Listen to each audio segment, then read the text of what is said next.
There are many different branches of the Federated States Marshal Service that uphold the law across the Union, from judges in courthouses to the roving rangers, organized police municipalities, and local sheriffs with their deputies.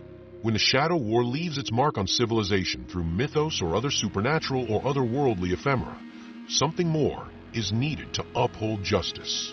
When darkness truly falls and the stuff of nightmares crawls out beneath the clearing skies, only one group can shine a light on the taint and corruption to enforce the law.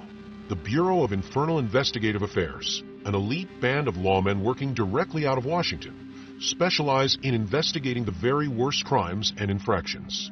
Although Mythos often defies description or analysis, it is the men and women of Infernal Affairs who strive to keep the Union safe from the depredations of those cults, xenoforms, and other malign menaces that stalk the long nights.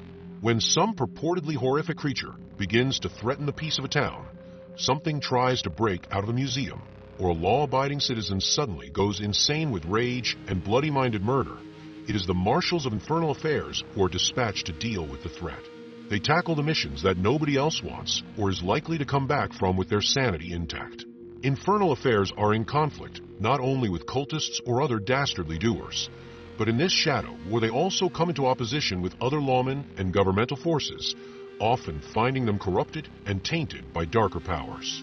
Should a marshal, sheriff, or deputy overstep their remit and put themselves above and beyond the law, it is Infernal Affairs who are mandated to be the judge, jury, and, if necessary, executioner of their fellow lawmen.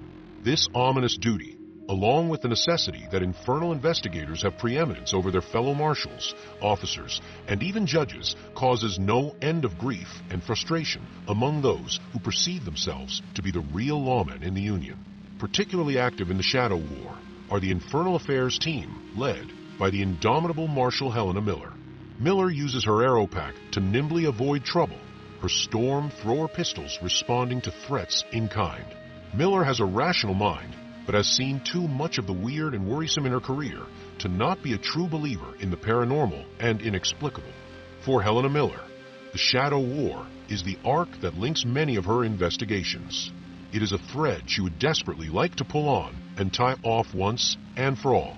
The blade skills of Furio Montoya are without equal in the Marshal Service.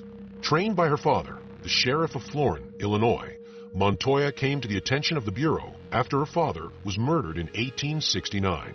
Montoya followed the evidence trail to Judge Tyrone Guest, who Montoya proved was in league with the Hex cult, and then decapitated him.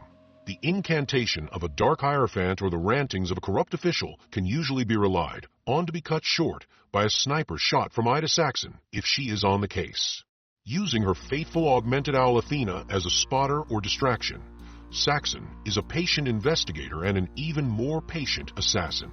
In stark contrast, Mercury Jones is as much a trouble seeker as troubleshooter.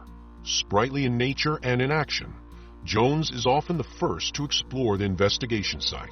She has a keen eye and quick mind, able to see the telltale signs of mythos in a crime that other more experienced officers might miss.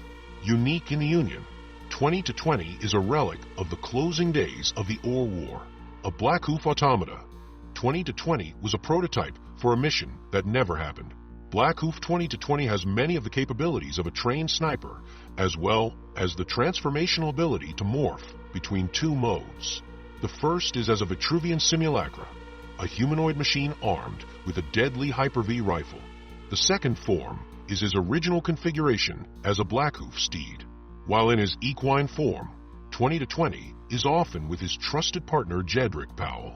Jedrick comes from a long line of Texas lawmen with more than 20 years of service to the Bureau.